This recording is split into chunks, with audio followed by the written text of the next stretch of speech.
cielo para que yo pueda escuchar su voz, el diseño del cielo para que yo pueda entender su voluntad, el diseño del cielo para que yo sea transformado, no es una buena prédica, es derramarme delante de Él.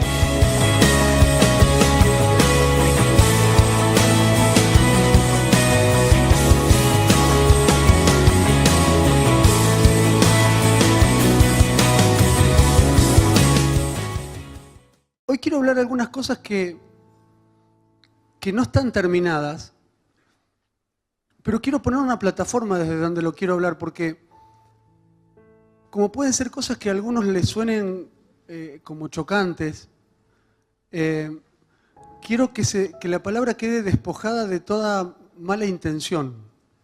Porque no tengo mala intención, pero viste cuando alguien te toca, vos decís, ay, ¿por qué está diciendo eso? Y me siento incómodo. Entonces quiero poner una plataforma de comodidad en la palabra y que no te sientas confrontado, porque lo que voy a hacer hoy es solamente hablar de mi confronte. Y si también te confronta, tranquilo, porque no preparé esta palabra, ni el Espíritu me pide que prepare esta palabra para incomodar a nadie, sino para madurar. Y a veces madurar incomoda, pero mirarlo desde ese lugar. Estamos madurando juntos. Romanos 11. Seba, escúchame, te pido por favor, porque te dijo Dios que escuche. Bueno.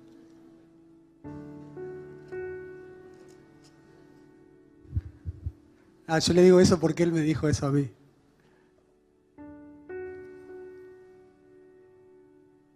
Es verdad, que esté atento. Bien.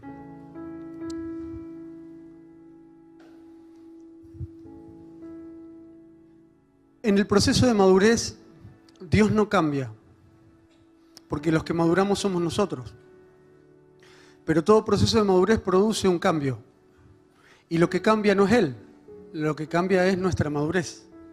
Entonces a veces da la sensación de que cuando uno habla de un nuevo tiempo en la madurez de Cristo, en la madurez de la iglesia de Cristo, la primera resistencia que algunos ponen es: ¿qué me venía a predicarme algo nuevo? No puedo predicarte algo nuevo porque el mensaje y Cristo no cambian. Lo que sí cambia es nuestra madurez. Entonces no vamos a ver igual. Una de las cosas que nos ocurren cuando crecemos y maduramos es que volvemos a lugares que anduvimos cuando éramos chicos y nos parecen diferentes, ¿no? Parecen más chiquititos. Y decís, pero pensás que yo esto pensé que era grande, ¿no?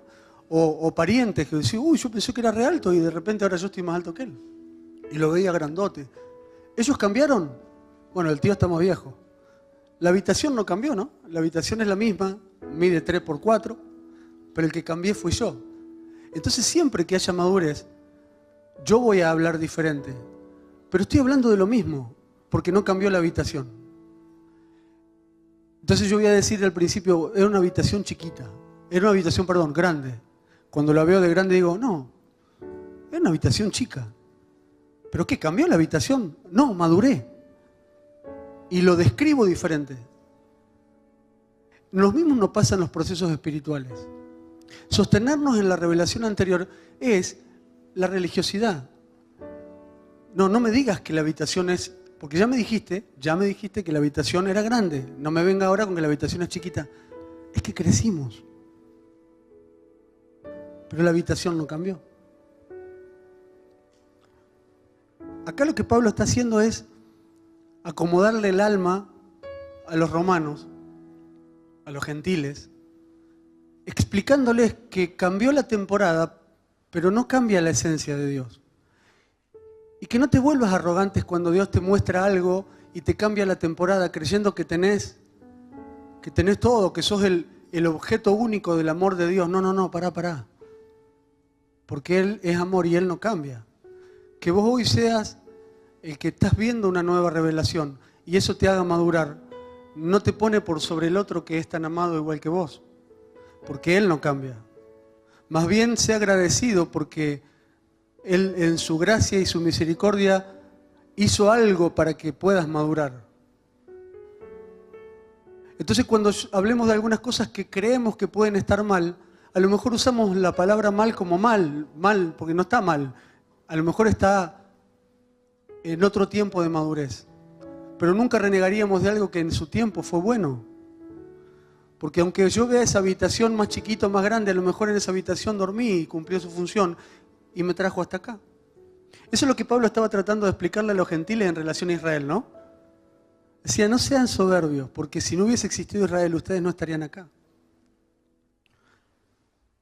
Porque no quiero, hermanos, estoy en el Romanos 11, 25. Porque no quiero, hermanos, que ignoréis este misterio, para que no seáis arrogantes en cuanto a vosotros mismos, que ha acontecido a Israel endurecimiento en parte, hasta que haya entrado la plenitud de los gentiles. ¿Qué quiere decir? Que cambió la temporada. El grifo que estaba abierto sobre los israelitas se cierra para abrirse sobre los gentiles. Entonces yo ahora que estoy mojadito, tengo la tentación de decir, mira vos aquello, endurecido. Hey, te mira Dios y te dice, fui yo el que lo endurecí. ¿Y sabes para qué lo endurecí? Para que te moje a vos un poquito. ¿Entendí? Entonces aquello no estaba mal, estaba incompleto en cuanto a la madurez. Entonces todo lo que hablemos en tiempos de reforma, yo quiero acallar la voz de la religiosidad y del fariseísmo y del Sanedrín para que no se entrometa en lo que es lo nuevo en cuestiones de madurez. Y lo que hay que edificar en cuestiones de madurez, para que no creamos que porque estamos edificando algo en un nuevo nivel de madurez, estamos desechando lo anterior. Porque a lo mejor en eso de desechar lo anterior, estamos desechando a Cristo. Sobrios, prudentes y sobre la plataforma del amor. Y luego de que entre los gentiles, todo Israel será salvo. Como está escrito, vendrá de Sión el libertador, que apartará a Jacob la impiedad. Y ese será mi pacto con ellos, cuando yo quite sus pecados. Así que en cuanto al evangelio, son enemigos, pero por causa de vosotros, o sea, ellos se convirtieron en enemigos de los gentiles por amor a los gentiles, no por otra cosa. Yo lo puedo ver como mi enemigo, pero en realidad fueron endurecidos para que a mí me resplandezca la luz. O sea, que son mis enemigos en cuanto al evangelio, pero yo no tengo mejores amigos que ellos, porque gracias a ellos me resplandece la luz. Pero en cuanto a la elección, son amados por causa de los padres. Dios puede cambiar la temporada, pero nunca va a cambiar su amor, porque su amor nunca deja de ser. ¿O acaso uno piensa que puede amar a Israel en un momento y de ahora lo odia? No. Si Él cuando los eligió los amó, en cuanto al amor, Él no cambia. Los que cambiamos somos nosotros. Y a veces cuando maduramos nos creemos soberbios. Porque irrevocables son los dones y el llamamiento de Dios. Ya vamos viendo cosas que permanecen y cosas que no, ¿no? Su amor es irrevocable, su llamamiento es irrevocable, sus dones permanecen. Pues como vosotros también en otro tiempo erais desobedientes a Dios, pero ahora habéis alcanzado misericordia por la desobediencia de ellos. Así también estos ahora han sido desobedientes, para que por la misericordia concedida a vosotros, ellos también alcanzan misericordia. Porque Dios sujetó a todos en desobediencia para tener misericordia de todos. Ahora, ¿usted entiende por qué no hay contradicción en Cristo? ¿Por qué Él predicaba en parábolas para que no lo entiendan? Él decía, es raro Jesús si uno lo ve así, ¿no? Sí, predicaba en parábolas acá y después se juntaba con los dos y le explicaba la parábola. ¿Qué hubiera dicho Pablito Aristimuño? Jesús, ¿por qué no la explicaste para todo? ¿No? Si vos te sabías la explicación, ¿para qué la tirás así? Y Jesús te dice, no, mirá si se convierten. Ah, ahora entiendo. ¿Por qué no se tenían que convertir? Porque si se hubiera convertido Israel, nunca hubiera llegado el agua a los gentiles. Ah, ahora entendemos cómo funciona un poco más su mente. Y a veces nosotros nos levantamos y nos creemos que somos alguien, ¿no? Porque entendimos un poco más. A veces me da esa sensación con mis viejos. A veces me pongo a hablar como quien tengo autoridad. Y mi viejo tiene una frase, no hay que escupir para arriba. Es verdad, ¿no? Porque a veces cuando uno madura un poquito se cree que sabe todo. Y a veces maduramos un poco y estamos justos para esto, pero no sabemos todo. Y eso pasa mucho dentro de la iglesia, y eso pasa mucho con la revelación, y eso pasa mucho con el entendimiento, porque Dios opera entre nosotros con dones, con capacidades, y a veces tenemos la tentación de con un alma herida subirnos a esos dones y a esas capacidades para redimir nuestro malestar interior. Y hacemos que eso sea palabra de Dios, porque decimos, Dios dice, y a veces hay que ser cuidadoso, solo cuidadoso, no temeroso, cuidadoso. Respetuoso, como decía Sebastián, respetuosos. Estamos ministrando a Cristo. Porque Dios sujetó a todos en desobediencia para tener misericordia de todos. Usted sabe que eso también es otra profundidad. Si no hubiésemos sido desobedientes, no se puede expresar la misericordia. Porque sobre el obediente se expresa la justicia. ¿O no? Yo soy justo, yo soy obediente, soy justo. Yo soy desobediente. No te puedo aplicar justicia porque te mato. ¿Qué puedo aplicar? Misericordia. La salvación no estaba en la justicia, ley. La salvación estaba en la gracia y la misericordia. Entonces, de una u otra forma, tengo que sujetarte a desobediencia. Si el judío no hubiese sido sujetado a desobediencia, no podrían ser acreedores hoy de la gracia. Seguirían habitando en la justicia de la ley. ¿Y vos te crees entonces que te podés levantar contra el espíritu judío o los judíos y decirle, ustedes son unos desobedientes? ¿Sí se entiende? Quiero poner una plataforma, quiero que no seamos arrogantes a la hora de pensar, ni que pensemos que algo nos está atacando o que algo nos quiere sacar de la verdad. No. Queremos crecer en la verdad. Queremos madurar en la verdad. Eso es lo que queremos. No queremos ir contra nadie y mucho menos podríamos ir contra nosotros mismos. Si usted después lee, Pablo acá viene diciendo, ¿cómo yo voy a negar a los judíos si yo vengo de los judíos? Yo a veces acá pongo el ejemplo, ¿no? ¿Cómo yo me levantaría en contra de los bautistas? Si mi abuelo era pastor bautista, si yo me bauticé en una iglesia bautista. Que Dios hoy venga en un otro nivel de madurez y que nosotros hagamos juego con ese nivel de madurez y hayamos crecido en algunas cosas, no quiere decir que tengamos que renegar de aquello como si aquello hubiese sido la apostasía. Eso fue lo maduro en el tiempo en aquel tiempo. ¿Y Dios se manifestaba por esa madurez? Hoy Dios elige manifestarse de otra. Oh profundidad de las riquezas de la sabiduría y de la ciencia de Dios, cuán insondables son sus juicios e inescrutables sus caminos. Porque ¿quién entendió la mente del Señor? ¿O quién fue su consejero? ¿O quién le dio a él primero para que él fuese recompensado? Porque de él, y por él, y para él, son todas las cosas. A él sea la gloria por los siglos. Amén. Escuchen, hermano, lo que decía Seba, coincido tanto, lo que decía que es toda una cuestión de conciencia. Escuche, todo fue hecho por él, para él y por medio de él. Y todo le da la gloria, aunque yo no sea consciente de esa gloria. Aunque yo crea que solamente la gloria de Dios se puede mover en estas cuatro paredes y creer que acá veo la gloria de Dios porque acá la veo, pero ¿por qué acá la veo? Porque acá yo estoy preparado y entrenado para verla. Pero ¿acaso en Romanos 9 nos dice que Dios también movilizó a Faraón y fue glorificado por Faraón? Y fue glorificado por Nabucodonosor, y fue glorificado por Darío, y fue porque todo fue hecho por él. Ahora, si yo no tengo la capacidad, porque todavía no alcancé la madurez, para ver la gloria de Dios expresada en otro lugar que no sea este, de eso se trata un poco la reunión, o la prédica de hoy. Se trata de una cuestión de madurez. No que, Pablo, ahora vos me decís que tenemos que salir de acá para ver la gloria de Dios. No. Estoy diciendo que la gloria de Dios se expresa en lugares donde vos no fuiste entrenado para verla, pero que ahora seas entrenado para verla tiene que ver con un proceso de madurez.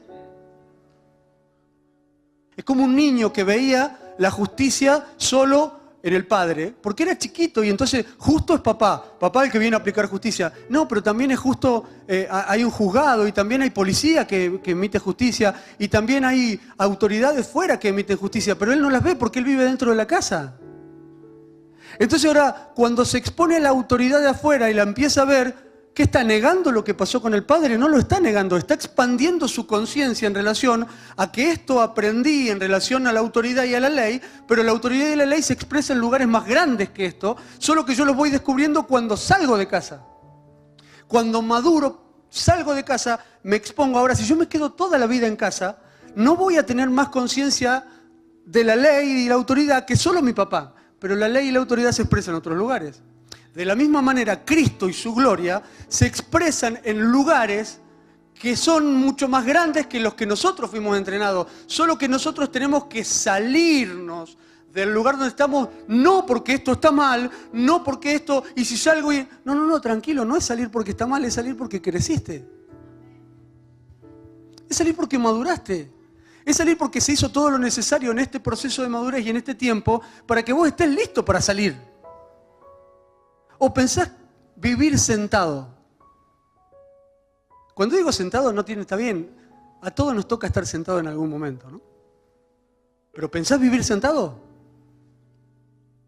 ¿Cómo hace juego un mensaje donde decimos que después de Cristo somos un real sacerdocio, que somos reyes y sacerdotes, y que tenemos dones y capacidades, y que tenemos ministerio, que somos profetas? ¿Cómo hace juego eso con voy a vivir sentado? ¿Qué estoy diciendo? ¿Estar sentado está mal? No. Estoy diciendo cómo se expresa en tu vida la realeza y el sacerdocio de Dios. Bueno, cuando vengo acá ministro, bien, acá podemos ver, estamos entrenados para ver la gloria, estamos entrenados para ministrar los dones, estamos entrenados para eso. ¿Eso está mal? No, está muy bien. Hay que terminar con las reuniones. No dejen de congregarse, dice la Biblia.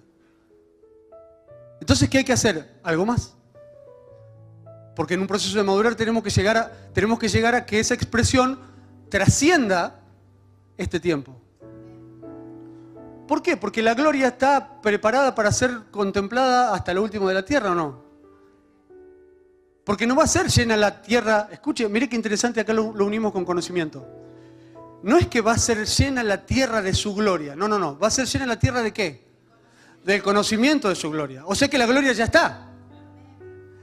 Va a ser llena la tierra del conocimiento. O sea, todos van a reconocer la gloria. O sea, van a tener conciencia de su gloria.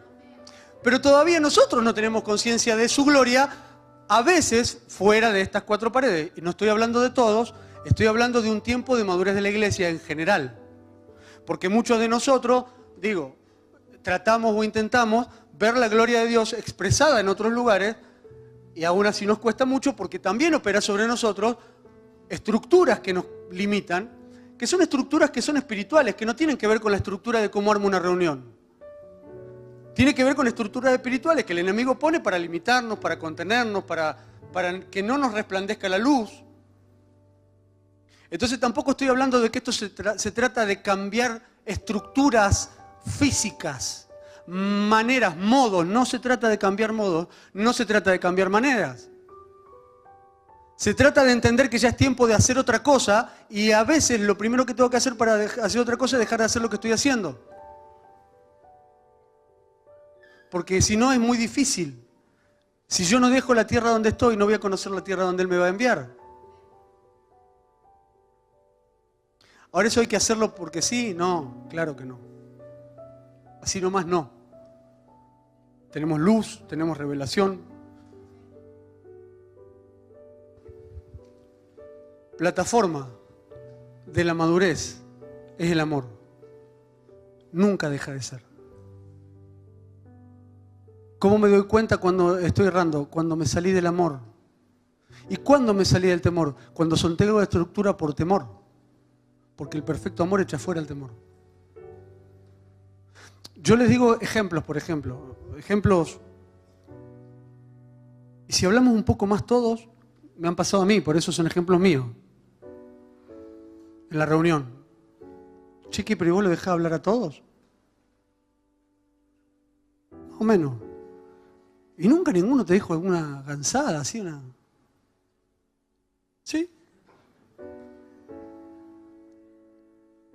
Entonces yo tengo dos opciones. Yo tengo una convicción. La quiero ejecutar. La quiero llevar a la acción. Y tengo dos opciones. O confío en su amor, o me freno por temor. Y sí, alguno va a zarparse. Dice Dios y chao.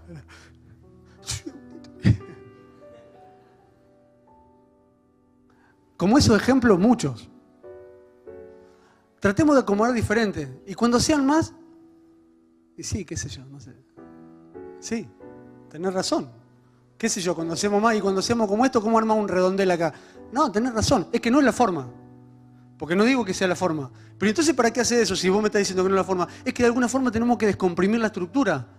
Decirle a la cabeza, no, pará, puede ser de otra forma. Hasta que el espíritu con más revelación y con más luz nos diga, listo, ahora que están ágiles para el cambio, ahora que entendieron que... Pero no es la forma, claro que no es la forma. La forma es que a lo mejor rompiendo la forma desarticulamos y le hacemos eso, desarticulamos los espíritus que ya nos tienen, ¿no? Yo ayer hablaba con algunos y le decía, a ver, y claro, sí, a las 8:15 empieza la prédica, predica Pablo. Y sí, y a veces otro, pero cuando no está Pablo, todo. Y le digo, ¿y te gusta la...? Sí, está bueno. Ah, qué fea respuesta, ¿no? Sí, está bueno. Pero no sé, qué sé yo, a veces... Y bueno, entonces no lo hagamos así. ¿Es la forma? No es la forma. ¿Cómo lo hacemos? No sé, pero empezar a hablar de esto me parece que es bueno. Y decir, Señor, fundamentados en el amor, tenemos la disposición de cambiarnos de territorio si es necesario. Pero lo que sí vamos a empezar a confrontar son los espíritus que nos sujetan. Queremos ser libres. Y ayer hicimos eso y en la misma estructura, de la misma reunión, pasaron cosas muy lindas. Antes habíamos cantado canciones, pero la que cantamos después de eso fue poderosa. ¿Por qué? ¿Cambiaron el formato de la silla? No. Nos pusimos de acuerdo en que queríamos huir, no de un formato, sino de una estructura espiritual.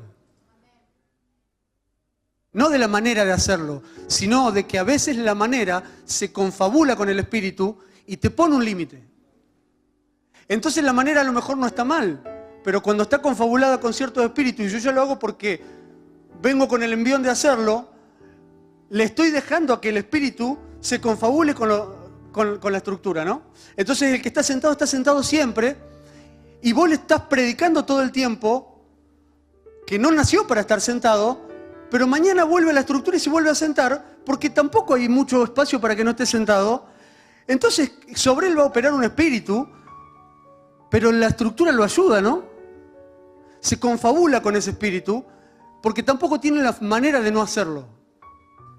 Entonces yo también pensaba, digo, ¿cuántas veces la rebeldía destrozó iglesia o la rebeldía hizo que gente se vaya? Pero ¿cuántas otras fue el hastío? El hastío, el cansancio. Las limitaciones de una estructura confabulada con un espíritu. Y hay dos espíritus, básicamente. Hay dos espíritus que se confabulan en esto, que son el espíritu del Sanedrín, el espíritu de Israel fariseico, el espíritu fariseo, y el espíritu griego. Son dos espíritus que se meten en la congregación y se confabulan con la estructura para hacerse fuertes. Ahora vos me decís, ¿qué? ¿Y si cambiamos de manera y en vez de reunirnos así nos reunimos asá, ¿vamos a ganarle? No, porque se te pueden volver a meter, porque es una cuestión espiritual, no es una cuestión de manera. Pero a lo mejor cambiando la manera los exponés y después será cuestión de cuidarse para que no vuelva a ocurrir. Pero a veces un cambio es bueno porque exponés a los espíritus, porque revisás un montón de cosas, pero ojo, no te descuides porque los espíritus van a volver a posicionarse, porque no se trata de no tener estructura, siempre habrá una estructura. Se trata de poder identificar si esta estructura no se confabula con algunos espíritus que son anteriores a la iglesia, porque vienen operando y se infiltraron en los fariseos, y se infiltraron en los católicos, y se infiltraron en los evangélicos, y se infiltraron en toda la liturgia, porque los protestantes cambiaron todo, pero no cambiaron la liturgia, es raro. Y esto no es una prédica contra la liturgia, esto es una prédica contra el espíritu fariseico, o el espíritu que operó en los fariseos, y contra Grecia. que nos ha, en medio de cierta estructura, se ha confabulado para que lleguemos a un techo. Y vuelvo a repetir, ese techo que le podemos llamar hastío, cansancio, a veces ha hecho que gente deje de crecer. No solamente la rebeldía. Para hacernos cargo, digo, solo para revisarlo. Yo hoy no estoy hablando, esto que digo es así. No, digo, estoy hablando a un grupo de gente que creo que es madura, para que podamos en el espíritu tratar de comprender. No digo entender, porque entender es Grecia. Entender desde el entendimiento racional. Digo entender desde el espíritu. Digo comprender desde el espíritu. Digo reinterpretar desde la experiencia en el espíritu. Porque si no, ahí vuelve a estar Grecia, ¿no? Grecia es el que te hace todas las preguntas de escuela. A ver, y decime cómo es, y decime un paso práctico, y decime cómo lo hago mañana. Entonces decime, alquilo un salón acá, lo pongo, ¿tiene que ser el salón redondo o tiene que ser cuadrado? Tiene que ser, no, pará, ¿ves? Ahí ya volvimos con Grecia. Entonces es lo mismo que yo viniera ahora a decirle una enseñanza griega. A ver, muchachos, mañana agarran, acomodan. No puedo, no es eso. Solo manifestar la inquietud de que hay espíritus que se han confabulado con nuestras estructuras. Y que así como alguna vez se levantó un Lutero y dijo, no, pará, algo se desvió, porque la tendencia del hombre es desviar. Recapitulemos y reformemos, y que esa reforma no sea solo una reforma filosófica. Porque empieza predicándose, pero tiene que pasar al acto en algún momento. Y yo, esa es mi incomodidad. Mi incomodidad es que lo hemos predicado muchas veces y que no sé si todo eso pasó al acto. Porque mucho de lo que estoy hablando, o todo lo que estoy hablando, muchos de ustedes lo entienden perfectamente y me van a decir, no es la primera vez que lo predicás, Pablo, no, ya lo ha predicado Seba también, lo he predicado yo, lo he predicado. Mi pregunta es, ¿cuándo eso será acción? Porque detrás de eso se nos agolpan un montón de cosas que no podemos entender. Miren, vamos a Hebreos.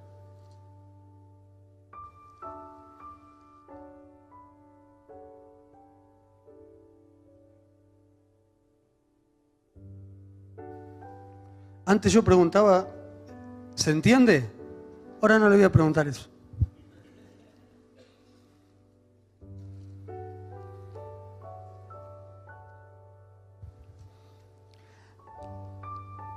Acerca de esto tenemos mucho que decir y difícil de explicar, por cuanto 5:11 en adelante. Dice Pablo, acerca de esto tenemos mucho que decir y difícil de explicar, por cuanto habéis hecho tardos para oír. Si después usted sigue leyendo ese tardos para oír, Pablo, o el que escribió Hebreos, lo asocia con inmadurez. Fíjese.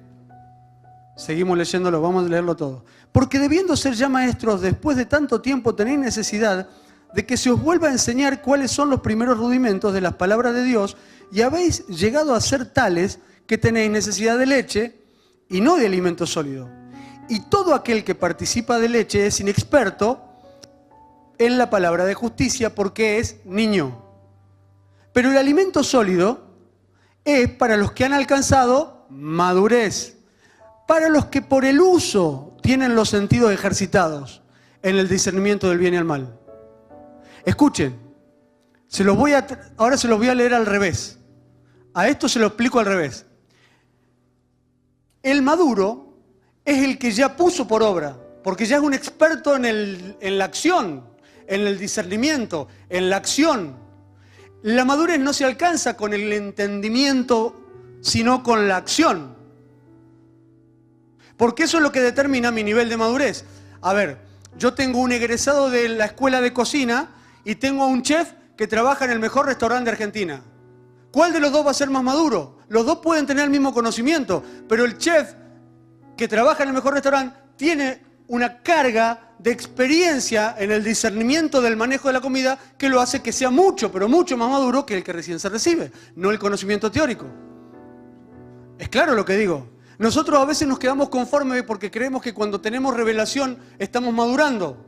No, soy maduro cuando actúo sobre la revelación que se me dio. Porque si no, les dije que voy desandando para atrás, si no pasa que llega un momento que me hago tardo para oír porque me quedé en un nivel de inmadurez. Entonces tengo un montón de palabras que el Padre quiere hablarme y las tengo atascadas en mi inmadurez porque todavía no avancé sobre aquello que sí entendí. Entonces necesitamos entrar en un nivel de acción que haga juego con lo que ya entendemos, y lo que ya entendemos es que hay cosas que están mal. Y tenemos que salir de ese lugar. Yo no digo que salgamos corriendo cada cual para su lado, lo tendremos que hacer en orden, lo tenemos que hacer bajo la guía del Espíritu, lo tenemos que hacer direccionados bajo todos los principios del Dios que son inalterables. Pero a lo mejor la temporada nueva, la madurez nueva nos habilita cosas nuevas, fundadas en lo eterno, pero nuevas. No confundamos retener lo viejo con salirnos de la verdad eterna. No nos vamos a salir de la verdad eterna, pero tenemos que estar preparados, listos y ágiles para que a lo mejor alguna acción que hagamos sea diferente a la que venimos haciendo. ¿Por qué? ¿Porque ahí va a haber salvación? No, en Cristo hay salvación. ¿Por qué? Porque nos vamos a ir mudando para que se cumpla que en toda la tierra se vea la manifestación de su gloria. Porque ese es nuestro destino, para eso estamos como iglesia, para eso nos envió el Padre con un propósito, con un plan, y lo que queremos es que ese plan llegue a destino. ¿Cómo vamos a hacer que ese plan llegue a destino? Ejecutando sobre la revelación que tenemos. Si yo me quedo con la revelación y mi acción es igual, me quedo tardo para oír. Me detengo en un punto. ¿Por qué podría no seguir? Por temor, lo dije. ¿Quiénes van a ser los que más vamos a temer? Y aquellos que tenemos la autoridad para decir, bueno, hagámoslo. ¿Por qué vamos a tener miedo? Y por el respeto que se nos presenta del Padre, decir, yo puedo cometer un error. Y sí, pero ¿acaso cuando esto no fue para valientes? Tampoco digo, bueno, mañana lo hagamos así, se me ocurrió así ahora. Eso no, porque aparte eso también es anti Dios, porque hay gente que le gusta la novedad también, ¿no? Entonces, por el afán de tener novedades, ahora lo hagamos al revés. ¿Y qué tiene? ¿Y eso tiene algo espiritual? Entonces, no estoy hablando de la manera, estoy hablando de un espíritu ágil, de un espíritu hebreo que esté dispuesto a salir del desierto, aunque en el desierto haya maná, y tener que enfrentar gigantes, porque ahí está el lugar donde tengo que llegar. No es que sea más fácil que este, no es que sea más lindo que este, no es que el desierto haya sido malo, el desierto fue necesario, pero ya está. ¿Qué atenta contra entrar? El miedo, como siempre, ¿o no? ¿Estamos acostumbrados a lidiar ya con el miedo o no? Bueno, el Espíritu nos sigue acostumbrando a seguir lidiando para que nos hagamos expertos en vencer el temor. ¿En qué lo vamos a vencer? En el amor.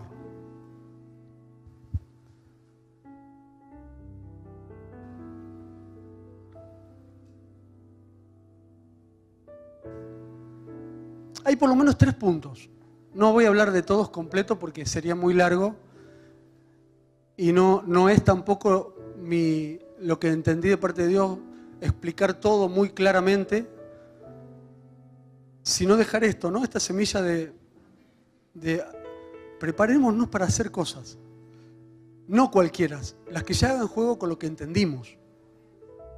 Y si aún no la entendimos, tenemos un espíritu que puede revelarnos. Hay 3 puntos que yo creo que no podemos dejarlo para la generación que viene, que tenemos que hacernos cargo hoy. Número 1 es reinterpretar, escuche lo que digo, reinterpretar, no digo reformular, reinterpretar, porque entiendo la interpretación no solo como un proceso cognitivo, entiendo la interpretación como un proceso espiritual, también como un proceso cognitivo, pero sobre todo con una experiencia. A eso digo cuando digo reinterpretar. Una experiencia que haga juego con una revelación espiritual. Lo que hay que reinterpretar es el Evangelio. ¿Por qué? ¿El Evangelio cambió? No. El Evangelio es el mismo.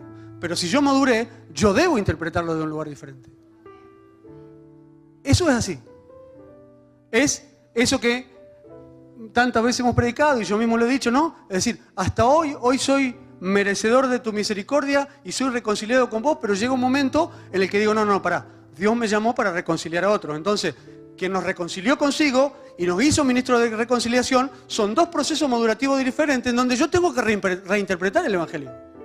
Porque voy a poner en una interpretación, yo soy el merecedor de su gracia, y de repente en algún momento de madurez digo, yo soy administrador también de esa gracia. ¿Es otro Evangelio? No, es el mismo. Pero yo lo interpreto diferente. ¿Por qué? Porque maduré. Entonces empiezo a hablar de carácter. Es decir, ¿te acordás? Antes hablaba de salvación. Ahora, ¿qué te pasó?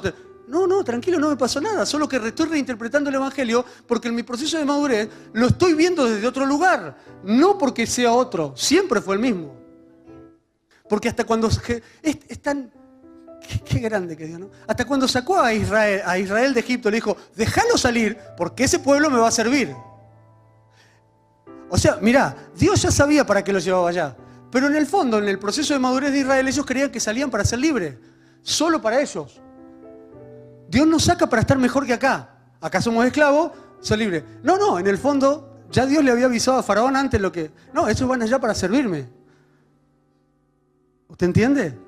Mirá si ellos no habrán tenido que reinterpretar su salida. ¿Para qué nos sacó Dios de Egipto? ¿Para comer mejor? En algún momento lo pensaron. Después se dieron cuenta que no. ¿Para que no seamos esclavos? Tampoco. Esa fue la puerta. Los llevó para gobernar en un lugar. Para darles una tierra por herencia. Pero ellos fueron madurando eso, ¿no? Y fueron reinterpretando su tránsito. Salimos de... Nos van a comer, estamos en el desierto, ya está, acá hay sombrita, listo, está bueno, la nube. Pero no, hay que seguir. Y algunos no pudieron con ese proceso, con la agilidad del hebreo. No pudieron, dijeron, no, me quedo acá, no me da para más. Me acordé de Raulito, ¿verdad? Raulito decía, no, muchacho, primero que tenemos que salir de Egipto, después que tenemos que ir al desierto, ahora tengo que también matar los gigantes. No, muchachos, ustedes son jóvenes, ya está, pobre viejo. Pero digo, ¿no? Esos procesos madurativos que a algunos parece que no les da para más, no importa, porque no es juicio. La idea no es juzgar, porque él tendría que haber llegado hasta ahí, ¿no? Y yo creo que en su tránsito él hizo más que tantos de nosotros. Pero no nos quedemos por dureza. Si nos quedamos porque ese era nuestro lugar y el plan de Dios decía, hasta acá está bien, tranquilo, como a Moisés, ¿no? Está bien, no hubo otro como vos, pero hasta acá. No tenés el carácter necesario para lo que puede hacer Josué. Y eso no lo hizo menor a Josué. Dice que no hubo otro como él. Entonces, que nos pase, si nos va a pasar, porque hasta acá llegó nuestro día y está bien. Si hasta acá llegó mi madurez y este es mi día, me quedo acá, disfruto, doy gracias a Dios por el tránsito, pero que no me quede por dureza, que no me quede por temor, que no haya sido asignado para mí el paso que sigue y yo no lo doy por miedo. Porque créanme que sigue. El propósito de Dios sigue. Hay cosas por cumplirse, hay cosas por manifestarse. Ya no hay nada más para hacer, eso es cierto. Cristo hizo todo en la cruz. Pero todo lo que Él ya hizo en la cruz debe aún manifestarse, debe expresarse, debe madurar, debe llenar la tierra. ¿Y a quién le corresponde esa tarea? A nosotros. ¿Cómo lo vamos a hacer? De gloria en gloria. Por lo tanto, la posición de gloria segunda no será igual que la primera, y esa no gloria igual deberá haber hecho primero un cambio en mí para que pueda acceder a esa gloria. Primero a verla, después a entenderla y después a manifestarla. Entonces a mí me da la sensación que en esto que les estoy explicando, cierta estructura nos limita para que todo eso se exprese por lo menos de manera más rápida, porque nadie duda de que hemos crecido así, de que hemos madurado y de que hemos avanzado. ¿No será tiempo de cambiar algo, de exponernos a un cambio para que esto crezca de otra forma, avance de otra manera, maduremos a otro ritmo, nos saquemos algunos miedos? Es una propuesta. Fíjense qué interesante, porque después de lo que leí al principio de Romanos, que yo les leí el 11, que hablaba de lo que no cambia, no cambia su amor, su llamamiento, es el famosísimo pasaje que dice, ustedes piensen que eso era una carta completa, no estaba dividido en 12, 13, ¿no? Es cuando dice que nos presentemos como sacrificio vivo, santo y agradable a Dios, para que podamos ser renovados en nuestro entendimiento. Para comprobar, ya comprobar habla de acción. ¿Cómo yo compruebo si soy buen cocinero? Cocinando. Entonces fíjense cómo es el proceso, ahí muestra el proceso. Es como si Pablo le dijera, ¿vieron muchachos que le acabo de mostrar? Que se cerró el grifo por acá y se abrió por acá para que se manifieste la gloria de Dios en todos de la forma que Él quiere y como a Él le parece. Ahora yo les doy un consejo. Ustedes preséntense como sacrificio vivo todo el tiempo para que estén todo el tiempo a tono con lo que Dios quiere hacer, porque haciendo eso van a poder comprobar cuál es la buena voluntad de Dios, agradable y perfecta. Pero si yo me quedo retenido en el capítulo anterior, me quedo ahí peleándome con los antiguos, como si yo ya tengo no hay más, que esto no hay más. Pero no, seguí presentándote como sacrificio vivo porque sí hay más. No hay otro Dios, no hay otro evangelio, no hay otro Cristo, no hay otro espíritu, pero sí hay una evolución de madurez del reino que requiere que vos no estás terminado, tenés que presentarte como sacrificio vivo para ser expuesto a lo nuevo y después poder con el acto, con la acción, comprobar la buena voluntad de Dios, que es agradable y perfecta. Pero que a lo mejor es agradable y perfecta después que la comprobamos, porque antes nos suena raro. Claro, me tengo que presentar como sacrificio vivo, tengo que cambiar mi manera de pensar. Y después cuando ejecuto, compruebo que era buena y perfecta. Si yo me quedo en el temor, digo, no, está bien, si hasta acá funciona o no. ¿No habrá sido eso lo que dijeron los fariseos para no cambiar? Jesús, vos venís y sí, esto funciona. Mirá, recibimos la ley de Dios, la cumplimos, ¿cómo podemos? Somos un poquito hipócritas, es verdad. Pero mal que mal, vamos todos los años, tenemos perdón de pecados, tenemos un buen puestito, tenían un puestito, ¿no? Vendemos palomitas. Eso funcionaba. Por eso Dios no va a encontrar una palabra donde se condene la ley. La ley no era una condena, la ley era una instancia de madurez. Eso era lo más maduro hasta ahí. Vino Cristo y dijo, muchacho, una nueva instancia de madurez. ¿Qué? ¿No venís a predicar a otro? No, si la ley habla de mí, muchacho, tranquilo. Solo que no me pueden ver. ¿Por qué? Porque no tienen la luz, la madurez para verme. Y está bien que por ahora no la tengan, así pueden verme otros. Pero ya les va a llegar. ¿Vamos entendiendo? Entonces, una de las cosas que creo que no podemos dejar a la generación que viene es reinterpretar en el espíritu la dimensión del evangelio. De esto vamos a escuchar mucho, esto no se me ocurre a mí. Esto Pablo lo pone casi en, no te voy a decir en todas las cartas, pero en muchas cartas. Cuando dice este misterio estaba en otro tiempo, no les había resplandecido, pero ahora me la reveló a mí. ¿No? Lo decía Pablo, ¿no? Lo que antes no se veía, ahora lo veo. Ahora, no nos creamos que Pablo fue el último que vio. Entonces nosotros podemos decir lo mismo. Lo que antes vieron, ahora nosotros vemos esto también. Pero ven cómo a veces la liturgia o esa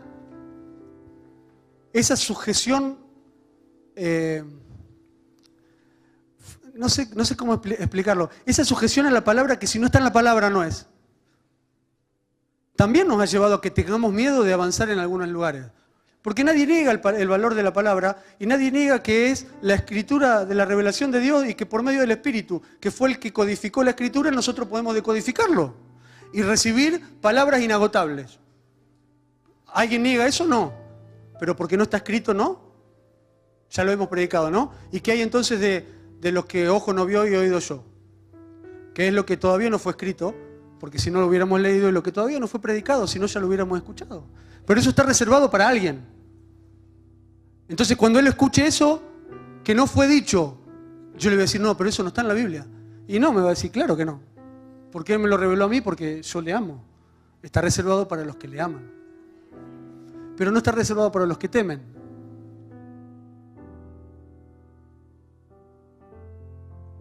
Entonces siempre el camino es el amor. Lo segundo que hay que hacer, la dimensión del evangelio.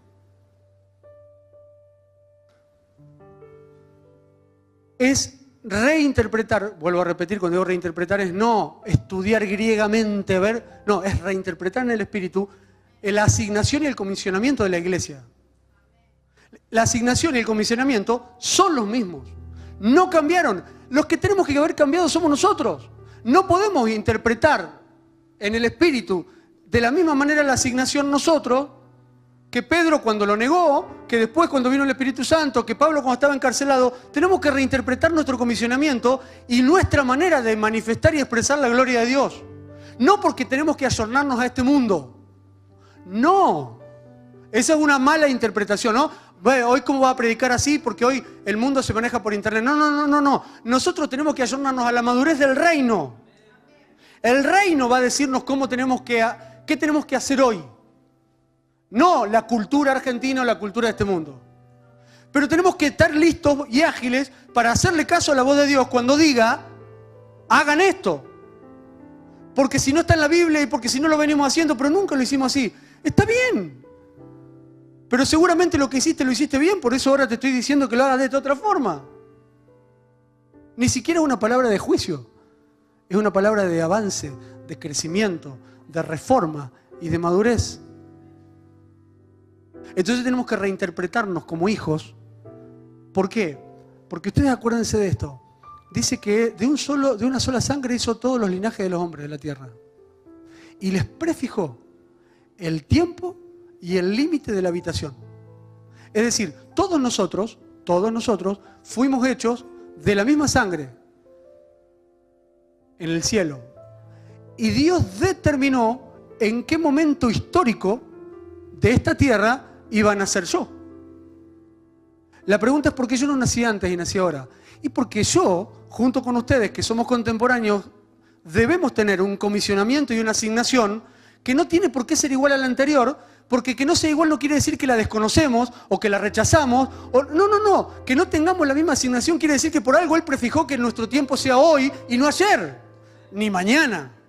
¿Y será que lo mejor que puedo hacer yo es cumplir lo que tengo que cumplir para que los que están asignados para la generación que viene, yo deje la tarea completada de lo que me tocaba a mí? Léase Cristo Jesús cuando dijo, hasta acá llegué muchachos, les conviene que me vaya porque los que siguen son ustedes, ahora viene el Espíritu Santo, Él va a seguir con ustedes.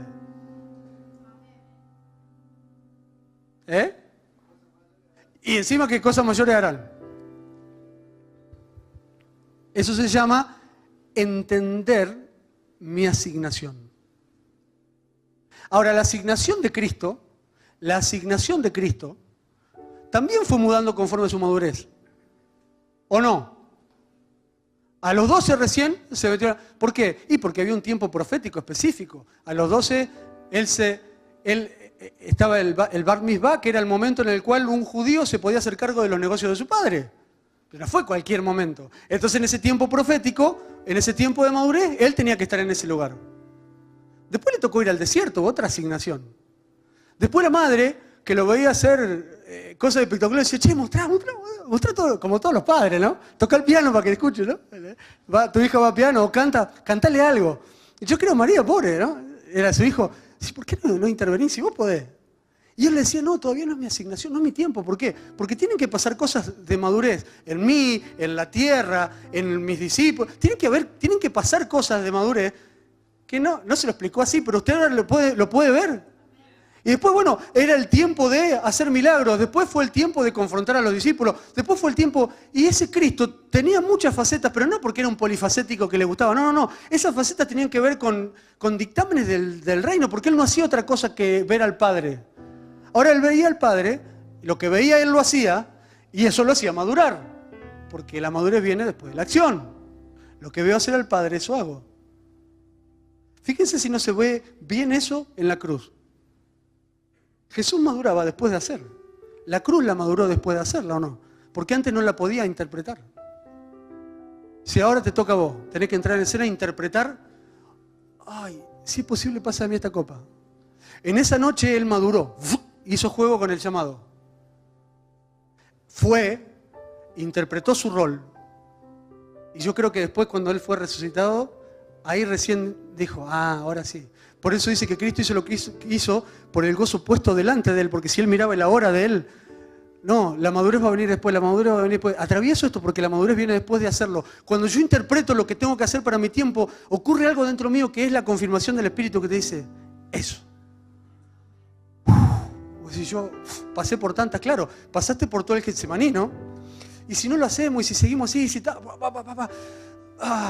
pero llega un momento que ya no podés, ¿viste? Ya te pesa mucho no hacerlo.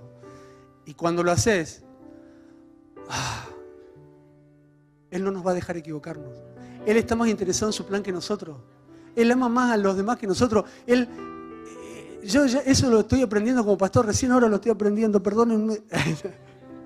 Eso de tener que creer que uno puede hacer todo, que uno tiene que hacer todo, de que el otro está sufriendo porque yo no hago algo o porque si no intervengo. Y a veces Dios nos mira y dice, ¿por qué? Si no es así, tranquilo. ¿Vos te crees que vos lo amás más que yo? ¿Vos te crees que si vos no le sostenés la mano, yo le voy a soltar la mano? ¿Pero de qué está hablando? ¿Te das cuenta que esa ansiedad tiene que ver con tu autorredención, con tu alma herida, con tu necesidad de ser reconocido, con tu necesidad de no ser rechazado, con tu manera de expresar un cariño aprendido en la falta, en la carencia, en la ausencia? Y no tiene que ver conmigo. ¿Vos en serio entendés que yo le voy a soltar la mano? ¿Vos pensás eso? Yo lo estoy aprendiendo, todavía no lo aprendí, ojo. Todavía me siento culpable si no hago algunas cosas. Y después cuando voy digo, no. ¿Y qué pasa? Cuando dejo, a veces por consejo de Carolina, consejo sabio, y no hago lo que yo tenía pensado hacer, y después veo el resultado y digo, menos mal que no me metí, menos mal que no intervine. Y ahí entra en el juego un montón de factores, ¿no? Esa necesidad de control, esa suposición de, ¿y qué pensará el otro si yo soy su pastor? Él debe estar pensando, el pastor tiene que venir, el pastor tiene que hacer, pero pará, ¿y eso es sano? ¿A quién servís? ¿A Dios o a los hombres? Porque en realidad también todo ese proceso de lo que vos crees que piensa es lo que vos pensás. Entonces te servís a vos mismo. Tenemos que reinterpretar muchas cosas. Yo a veces imagino esos concilios, pero concilios espirituales, ¿no? Donde nos sentemos y sin arrogancia, sin querer tener la razón, nos quedemos en silencio un rato y decir, Señor, mostranos más de esto. Mostranos más. Yo ayer decía, la segunda pregunta del joven rico fue acertada, ¿no? Pero es tan confrontadora, porque él le dijo, ¿qué me falta? Entonces Jesús le dijo, si quieres ser perfecto, es decir, si quieres alcanzar madurez, haz esto. Y él no maduró, porque tendría que haber hecho. ¿Ven que la revelación no solo que no te madura, sino que muchas veces te juzga? Cuando no la hago. Cuando la cumplo, me madura. Cuando no la cumplo, me juzga. Y me quedo como el que tenía un talentito y se quedó con ese, ¿no? Porque me dio miedo meterme a más. Entonces Dios, como a los israelitas, va a decir, tus dones son irrevocables, te amo mucho, como el primer día que te vi, pero permiso, voy a cerrarte el grifo para abrírselo a otro, que administre sabiamente. Pero tranquilo, te amo. No tiene que ver con rechazo, no tiene que ver con no te amo. Es más, tus dones son irrevocables. Pero te quedaste ahí. Entonces, si le vamos a preguntar qué más nos falta, sepamos que lo que se viene nos va a generar un movimiento interior. Y que ese movimiento interior va a tener que ver con el temor.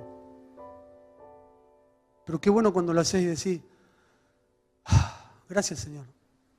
Porque aún capaz que aunque si me equivoqué, por mi obediencia, se habilitó el tiempo igual.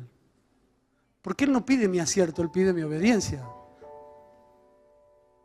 Porque la obediencia es más poderosa que el método y que la forma y que la manera. Siempre, siempre la consistencia del Espíritu es más grande, es más poderosa que la manera o el método o el principio. No, el principio es poderoso, que todo lo demás que hagamos. Entonces, si yo estoy obedeciendo, aun cuando mi obediencia sea a alguien que no está acertando, lo que va a tener poder delante del Padre es mi obediencia. Y mi obediencia va a ser contada por justicia y mi justicia habilitará la gracia.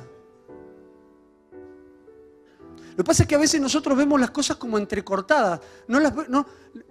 Y tiene que ver con ser humanos primero y con que todavía no estamos del todo maduros en nuestra alma. Y ahí es donde también interviene Grecia, ¿no? En que vemos las cosas cortadas y no podemos verlas como la ve Él, porque Él es uno. Él es íntegro, Él no está dividido en sí mismo en capítulos. como nosotros dividimos el capítulo. Entonces cuando nosotros queremos hablar de justicia, hablamos de justicia. Cuando queremos hablar de gracia, damos una cátedra sobre gracia. Cuando queremos hablar de amor, damos una cátedra sobre amor. Son 3 lecciones diferentes en donde yo lo único que estoy haciendo es acceder, a veces intelectualmente, a lo que es el amor, a lo que es la justicia y a lo que es la gracia. Y empezamos a definir.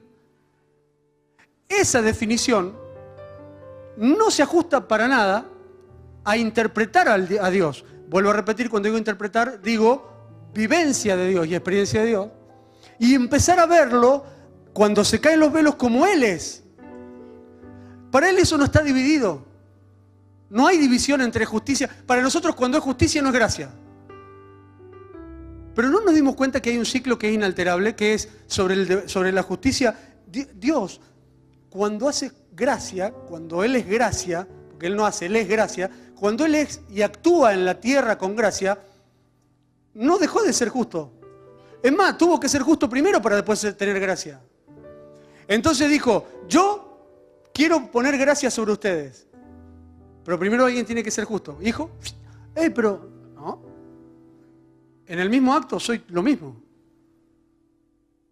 ¿Pero y por qué hace esto? Por amor. O sea, amor, justicia y gracia es lo mismo para vos. Es que yo soy eso. No puedo dejar, voy a dejar la gracia de lado para actuar con justicia. No. Él es gracia cuando actúa con ira. ¿Cómo? ¿Y por qué lees las 3 cosas siempre? Muchas más de esas 3 cosas. Estamos hablando de 3. Digo, ahora cuando yo lo estudio, empiezo a dividirme y ahí opera Grecia en la educación de la iglesia, porque somos maestros que a veces hemos sido entrenados en Grecia. Entonces cuando quiero enseñar justicia, bueno chicos, saquen una hoja, vamos a poner justicia. ¿Qué es justicia? No, está bien, pero estás definiendo justicia, no estás definiendo a Dios. Porque Dios no es así. Dios cuando es justicia es gracia y cuando es gracia es amor. Porque por amor hizo justicia para gracia de todos. Pero entonces, ¿y cuando mandó a morir a su hijo que era justo, no fue injusto? También lo querés entender, ¿no? ¿Cómo con un acto de injusticia vas a ser justo? Es que Él es justo para hacer gracia, fundado en el amor. Explícamelo mejor. No puedo, ¿qué querés que te diga? Pero Él es así o no, ¿no lo vieron? ¿No vieron la misma historia que yo?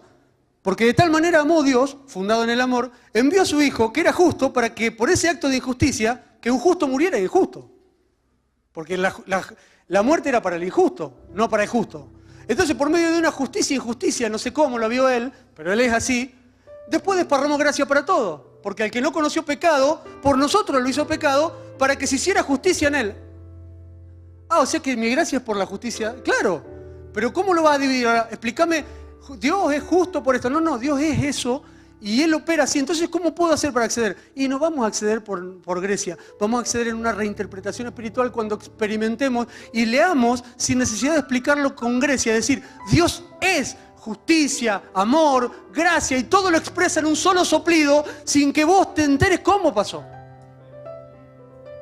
Pero tenemos que cambiar la manera de enseñar también. O por lo menos reinterpretarla.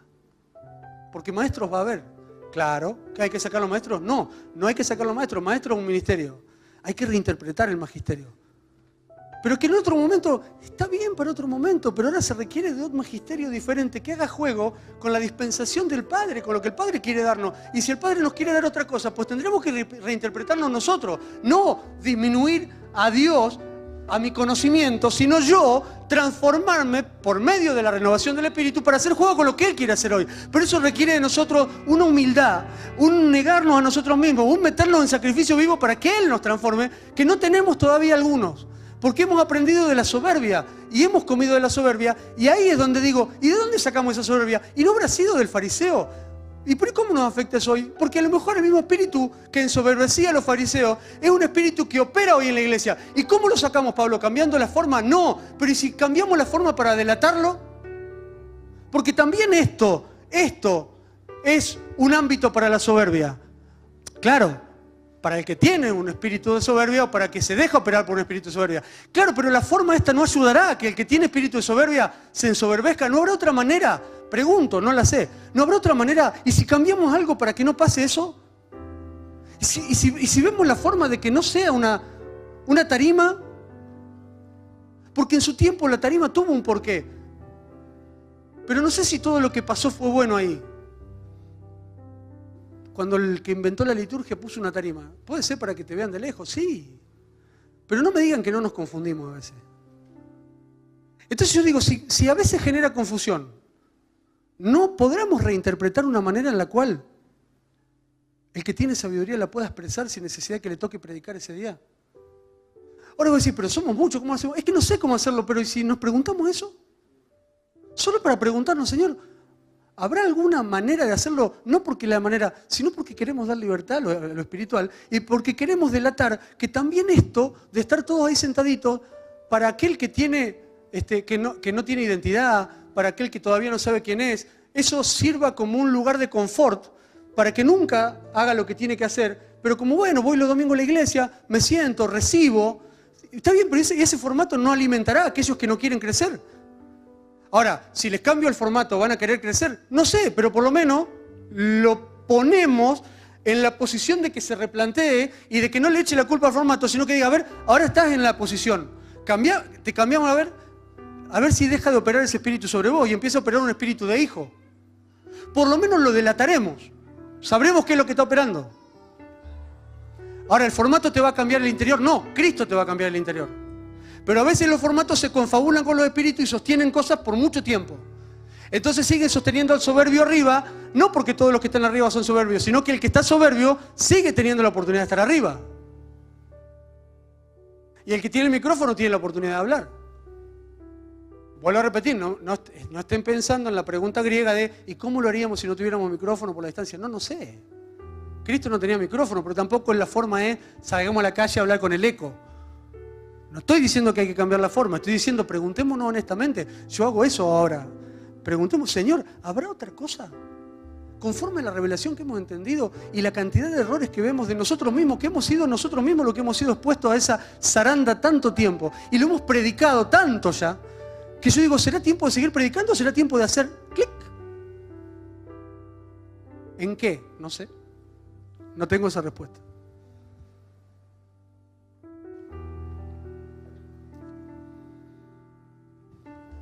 Eso es lo segundo. Le dije, lo primero que hay que replantearse es la dimensión del Evangelio. Lo segundo que creo que no tenemos que hacer nosotros y no la generación que viene es la asignación y el comisionamiento de la iglesia, reinterpretarlo espiritualmente. ¿Para que haga juego con este tiempo? No, para que haga juego con Dios. Y si hace juego con Dios, va a hacer juego con este tiempo. Porque Él, yo se los dije la última vez que vine a predicar, pero se los recuerdo. Trigo y cizaña crecen juntos. El trigo nunca tiene que acomodarse a la cizaña. Pero lo que determina el momento de la siega nunca es la cizaña. Siempre es el trigo. ¿Qué quiere decir esto, Pablo? Que Dios cuando mira la tierra no ve la cizaña, ve la iglesia.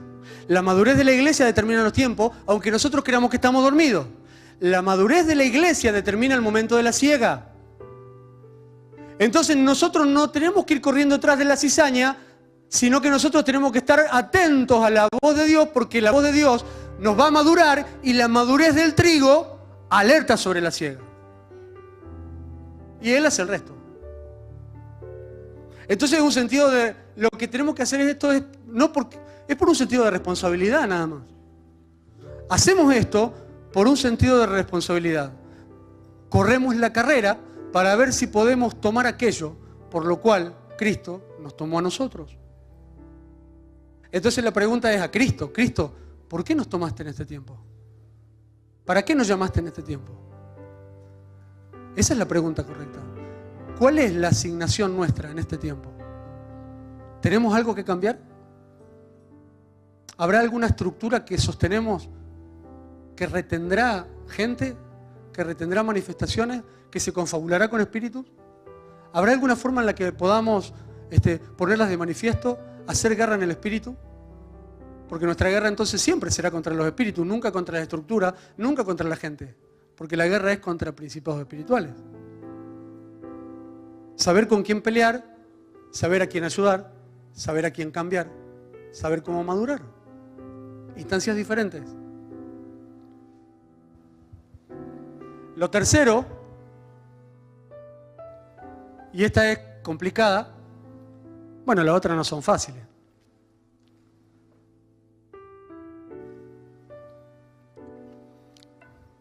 Es replantearnos seriamente, reinterpretar seriamente en el espíritu la religiosidad. No hablo de la palabra religión. Entiéndase cuando digo religiosidad que estoy hablando de un espíritu. La religiosidad de las iglesias cristianas evangélicas. No hablo de otra porque no me puedo hacer cargo. Reinterpretemos eso, por favor, antes de que venga la próxima generación. Es una convocatoria. Estamos muy contaminados. Y a veces no queremos verlo porque también la religiosidad nos metió eso de cómo ir en contra de eso, ¿no? ¿Cómo te vas a levantar en contra? No, pará, es que a lo mejor estás mal asociando y crees que eso es iglesia. Y yo no estoy yendo contra la iglesia. ¿Cómo voy a ir contra la iglesia si es el diseño de Dios? La iglesia es intocable. Hay del que quiera tocar la iglesia. A ver si me entienden, estoy diciendo reinterpretar la religiosidad evangélica. Siempre, todo sistema humano se corrompe más o menos por las mismas cosas. Y esto ya también lo hemos hablado muchas veces. Y esas cosas están metidas dentro de la religiosidad evangélica. Y es lo mismo, ¿no? Pablo va a decir que cambiando la forma vamos. No, obvio. Pero por algo Lutero en algún momento dijo, che, ¿y si giramos? Alguien tiene que decir, giremos.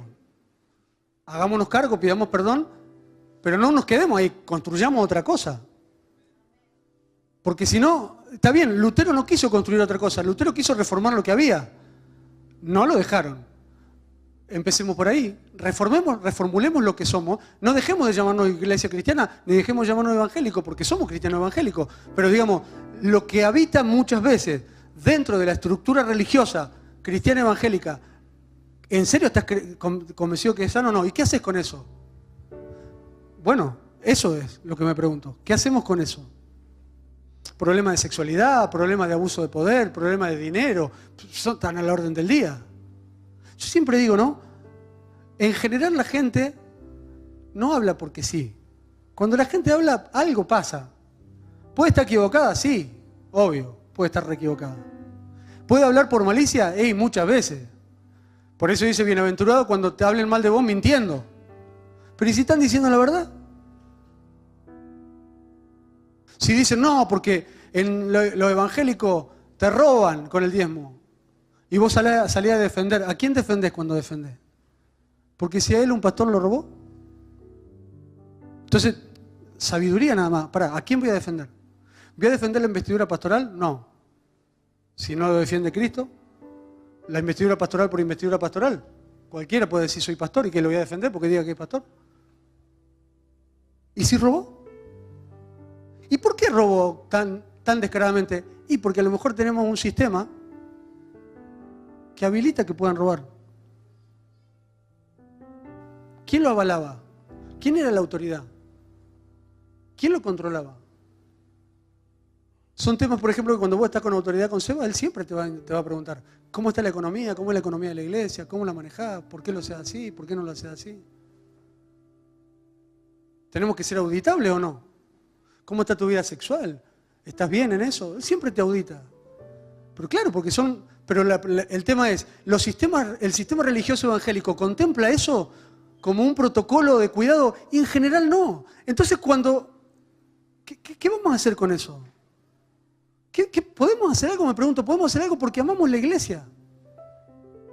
Amamos a Cristo, amamos la iglesia. Tenemos que hacer algo. No digo salir a hacer cualquier cosa. No, tenemos que hacer algo. ¿Qué tenemos que hacer? ¿Cómo? ¿Cómo podemos hacer, Señor? En su tiempo Lutero lo hizo de esta manera. Pero él ya estaba como, dijo, ya está, ya no da para más esto. Está muy corrompido. Bueno, ¿qué podemos hacer, Señor? ¿Hay algo que podamos hacer? Porque nos diste mucho, ya nos diste mucho hasta este tiempo, nos diste mucha revelación, nos diste mucho entendimiento, fuimos confrontados en nuestra vida mucho con esto. ¿Era solo para nosotros? Porque si te dice, mira, era solo para vos, quédate tranquilo, no hagas nada, yo digo, está bueno, pero nada tenemos que hacer. ¿No habrá algo que tengamos que hacer con el sistema religioso evangélico corrupto como el peor sistema católico en su momento? Y nada vamos a hacer. Vuelvo a repetir, no estoy hablando de la iglesia, no estoy hablando de pastores, estoy hablando del sistema religioso evangélico. Cuando los de afuera dicen que son charlatanes, ¿sabe por qué dicen que son charlatanes? ¿Quiere que le diga por qué? Cuando yo se lo digo, usted va a decir, Pablo, pero eso es obvio. Y si es obvio, ¿qué vamos a hacer con eso? ¿Saben por qué dicen que son charlatanes los evangélicos? Porque cuando cruzamos esa puerta, hemos contemplado que la iglesia, así lo aprendimos mal. Y no es que sepamos eso, porque sabemos la verdad. Sabemos que somos hijos todo el tiempo. Sabemos que somos adoradores todos. Sabemos que tenemos que adorar todo el tiempo. Sabemos que habitamos en Cristo, que no tenemos que venir a la iglesia para estar en su presencia, porque eso en el Antiguo Testamento. Lo sabemos. Pero de todas formas, sigue operando algo, que es espiritual, que nos hace creer que cuando cruzamos esa puerta pasa algo en mí. Que me pone en una posición que no es la misma que cuando salgo de acá. Entonces yo digo, ¿no le estaremos dando de comer al bicho? ¿Por qué no lo exponemos?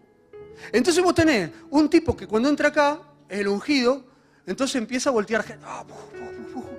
Pero después va a la casa, sale de ahí, en el auto va discutiendo con su esposa, la segunda o la tercera, y se pelea cuando llega a la casa, y golpea a su hijo. Entonces, ¿qué te pasó cuando cruzaste esa puerta?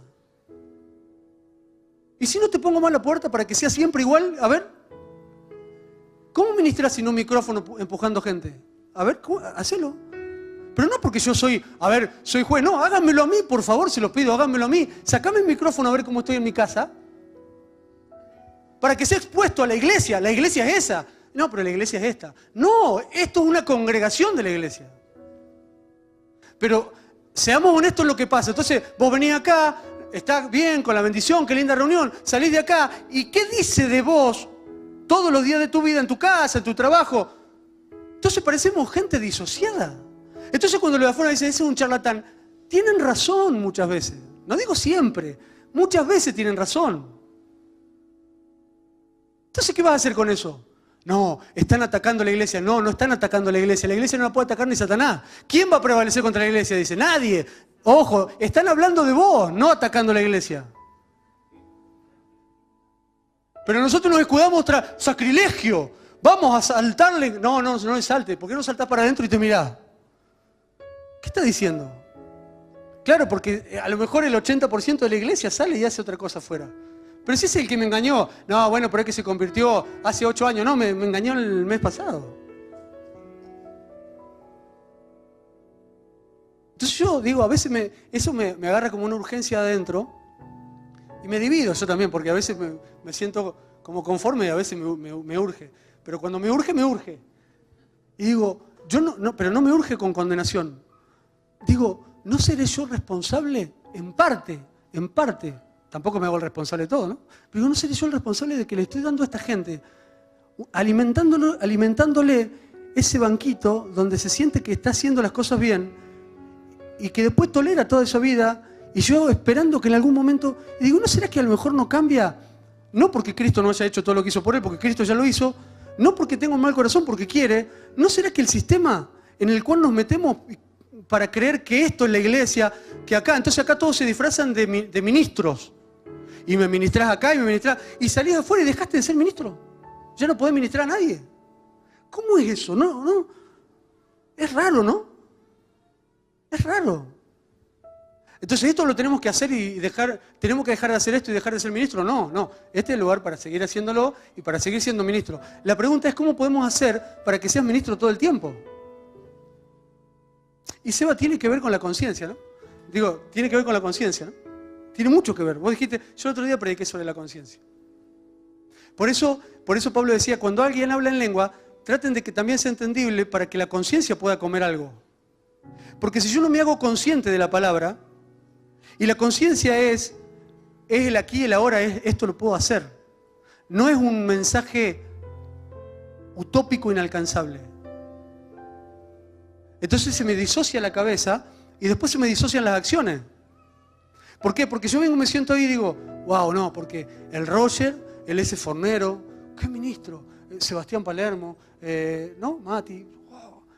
No, pará, ¿por qué si? ¿Y vos? Pero es que está todo armado para que lo vean a ellos, ¿no? Porque está todo diseñado así. Pero, ojo, sabemos que no queremos. Está bien, pero el sistema no da como para pensar siempre eso. Porque, digo, los que se alternan, pero eso está mal. Y la Biblia nos dice que somos todos ministros y todos sacerdotes y todos reyes, pero el formato no coincide con lo que decimos a veces, porque casi que no estamos dando mucha, ¿no? Porque qué interesante, digo, si yo le digo a, no sé, a cualquiera de ustedes, no voy a nombrar a uno, prepárate algo para la semana que viene. Yo te puedo apostar que en tu semana va a ser el más santo. Te va a cambiar la realidad. La realidad te cambia conforme al compromiso de interpretarte y de hacer conciencia de quién sos, ¿no? Yo voy a predicar, sí, amigo. Vos sos maestro, vos sos un pastor, vos tenés algo para decir. Vos sos un profeta que tiene que hablar. Ah, cuando me haces hacer, me madurás. Ah, ahora sí, va a haber que semana de santidad. Y después te vas a estar cuidando porque vas a ver que en cualquier momento te toca. Pero hace juego la identidad que te digo que sos con el rol que te doy también, porque el rol coincide con quién sos, y quién sos te madura cuando haces. Cuando no haces, es un llamado sentado. Tengo el llamado a un llamado que ya está hecho un eco hace rato.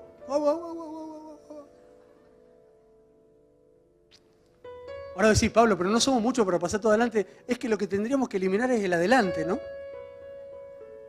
Pero yo entiendo, tranquilo. Yo también me hago la misma pregunta que usted. También Grecia me machacó durante mucho tiempo.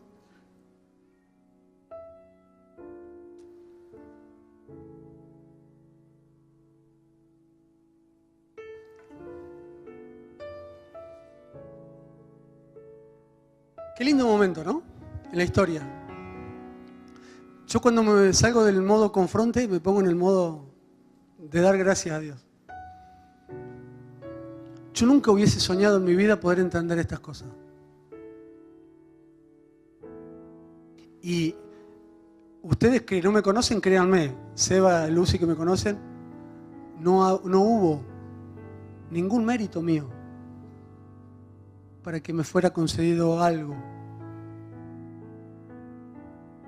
Pero tenés que salir de la estructura. Cuando no te das la posibilidad de romperte, te rompe Él.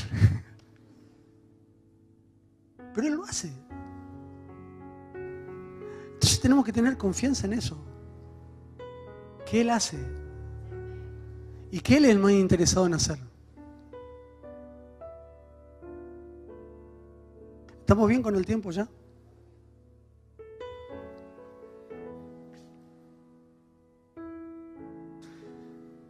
Voy a tomar unos minutos más.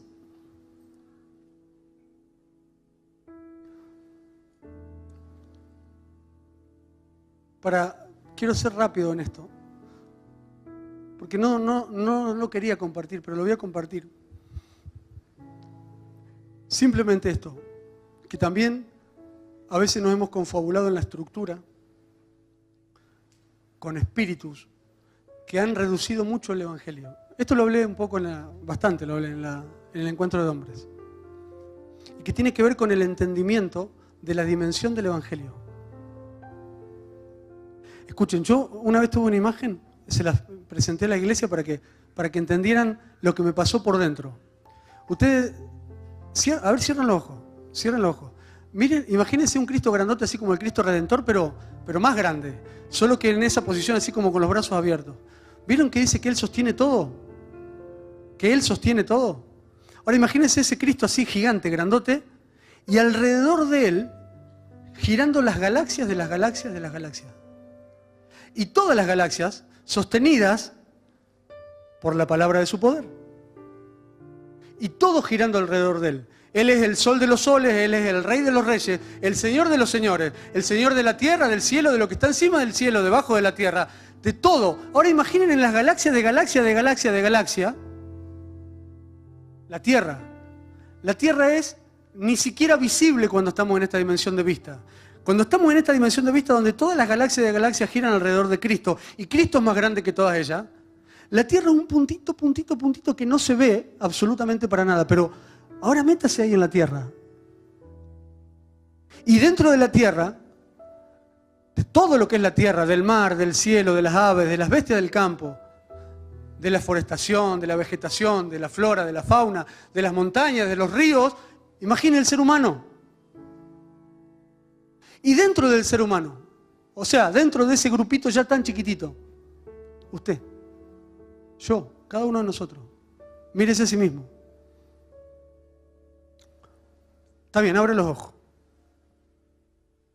El Evangelio es el Padre en Cristo, ese que usted imaginó, visualizó, queriendo reconciliar consigo todas las cosas.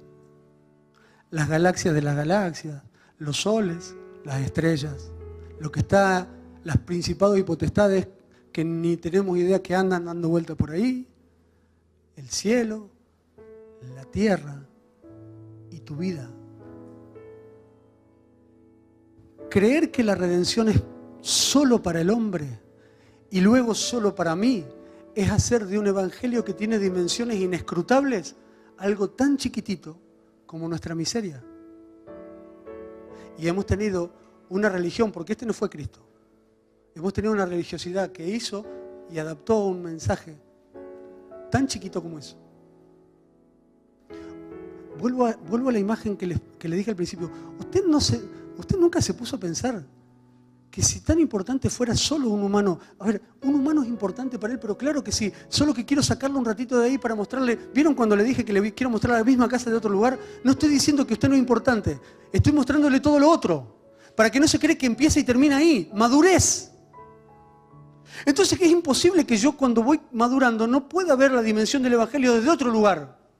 Porque si me quedo ahí y la estructura que usamos para edificarnos, hacemos hincapié ahí, pues nos vamos a quedar ahí. Eso es mentira, no, es verdad. Cristo vino a rescatar al hombre. Pero el hombre fue parte de una dimensión del Evangelio que no empezó ni terminará en el hombre, porque no empieza ahí ni termina ahí. Porque el problema del pecado no empezó en Adán, era anterior a Adán. Porque dice que el pecado entró en Adán, estaba ya en Adán. Ya había día, había noche, había tiniebla, había oscuridad, había serpiente. Todo eso ya estaba en la tierra. Dios nos puso en un lugar con problemas. No empezó con Adán. ¿Qué hizo Adán? Habilitó la puerta de entrada para que entrara en él. Pero no era un problema que empieza en Adán. Así que no somos los hacedores del pecado. Fuimos víctimas del pecado. Por eso Pablo decía, tomando ocasión, hacia mí. Fuimos víctimas hasta que vino el libertador y con toda su ambición libertadora, que es todo, también nos rescató a nosotros. Porque de tal manera amó Dios al hombre, no, al mundo, pero al hombre también. Si nos incluye o no. Y nos da una posición que no les da otra cosa, sí, también tranquilo, no tenga crisis de identidad, usted es hijo, lo otro no. Ya lo sabemos a eso. No estoy queriendo aclarar lo que ya sabemos. Estoy invitándolos a ver lo que todavía no hemos visto. Nada de lo que hemos aprendido del Evangelio se desecha. Es todo verdad, es absolutamente verdad. Él nos amó, somos sus hijos, pero somos su hijo, pero a su hijo Él lo envió a morir. ¿Cómo? Y porque esto es más grande. Esa fue la madurez de Cristo. Interpretarse como parte de un plan que era más grande que Él mismo. Mirá si no lo tengo que hacer yo eso para madurar.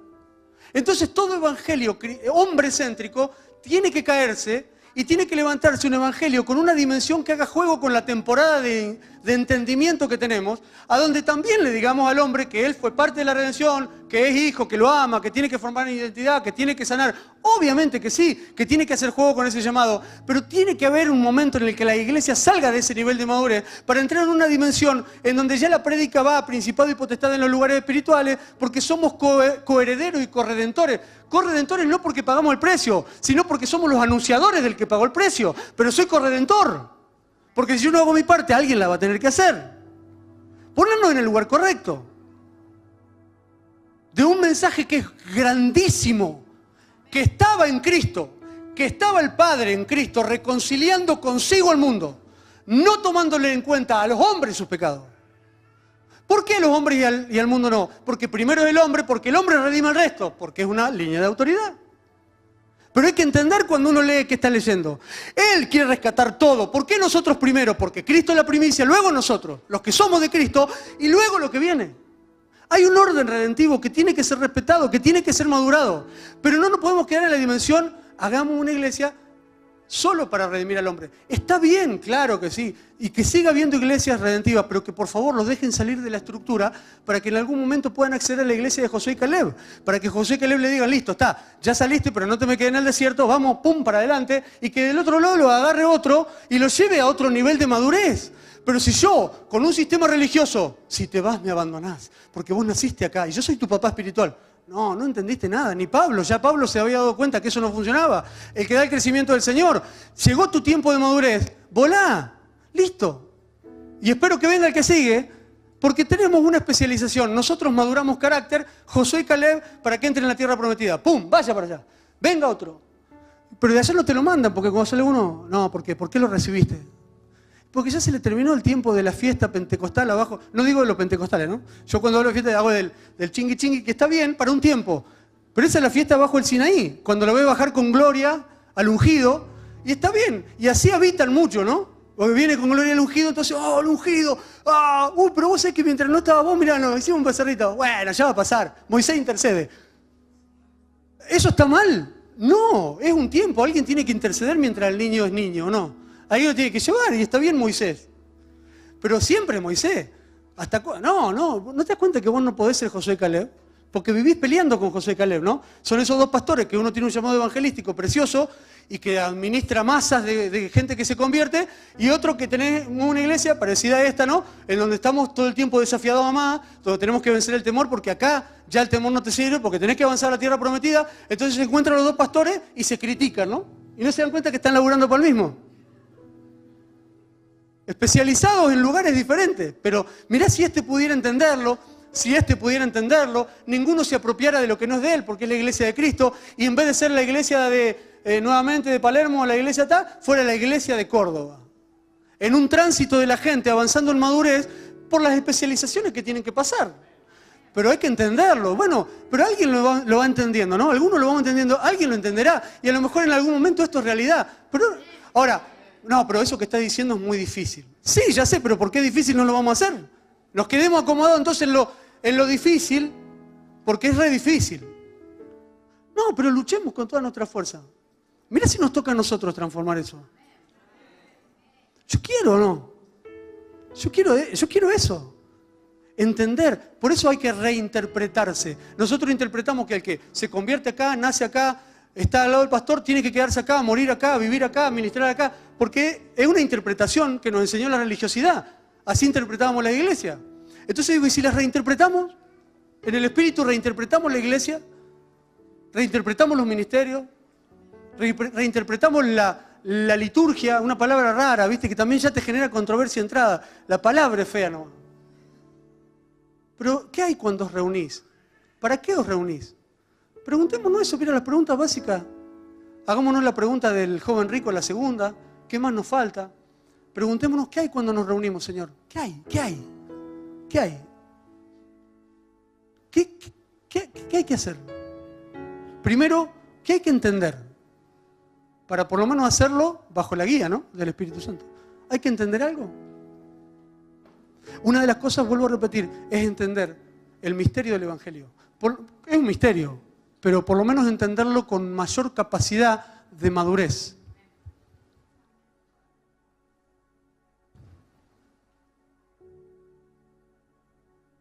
Bueno, no voy a seguir leyéndole pasajes sobre esto, pero si usted tiene ahí para anotar, anote. Colosenses 1:15 al 21. Efesios 3, del 8 al 11.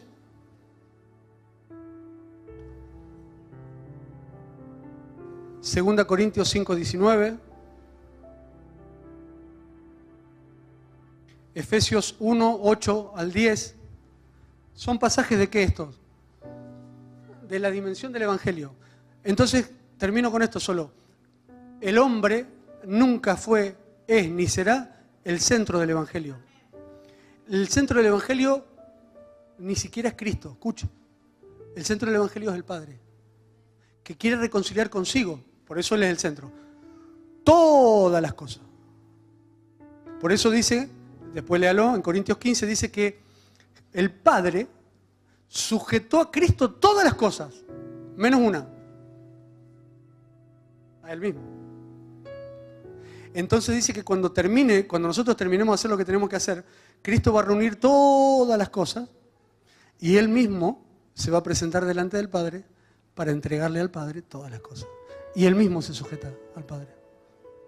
O sea, ¿quién es el centro del Evangelio? El Padre, que decidió por voluntad propia que todo lo que hay sea reconciliado con Él, el centro del Evangelio. Esa es una muy buena noticia, por eso se llama Evangelio. Evangelio es buena noticia, pero no solo para el hombre. Porque la creación gime y también es una muy buena noticia para la creación. Y hay principados y potestades que dicen que están, ellos nos miran, ¿no? Y nosotros cuando hacemos, ellos nos ven. Y para eso también es una buena noticia. Yo no sé, ay Pablo, ¿qué estás queriendo decir? ¿Que se van a convertir los demonios? No, yo no dije eso ni lo sé. Yo solo leo lo que dice que quiere reconciliar consigo las cosas que están en la tierra y en los cielos. O sea que hay cosas reconciliables en los cielos. ¿Quién es el centro del Evangelio? El Padre, que dispuso reconciliar todas las cosas con Él. Ahora, ¿tenemos un título honorífico? Sí, hijos. Herederos y coherederos juntamente con Cristo. ¡Wow! Por eso sobre nosotros recae más responsabilidad que el resto. Y nosotros hemos creído que a veces un puesto de honor te da más tranquilidad. No. El puesto de más honor es el que paga más precio. Cristo. ¿Quién es el primogénito de toda creación? El que más honor recibe en el cielo y en la tierra. Cristo. Él tuvo que poner su vida. Eso también es lindo aprenderlo dentro de la iglesia, ¿no? Por eso Él decía, yo vine a poner mi vida y eso es lo que me hace grande, que me hago pequeño. A veces se han invertido dentro de la iglesia también, dentro de ciertas estructuras congregacionales se han invertido esos roles. Y eso no está bien. Y no hablo de deshonra, solo que el que entienda lo que quiero decir. Termino con un pasaje, Efesios 1.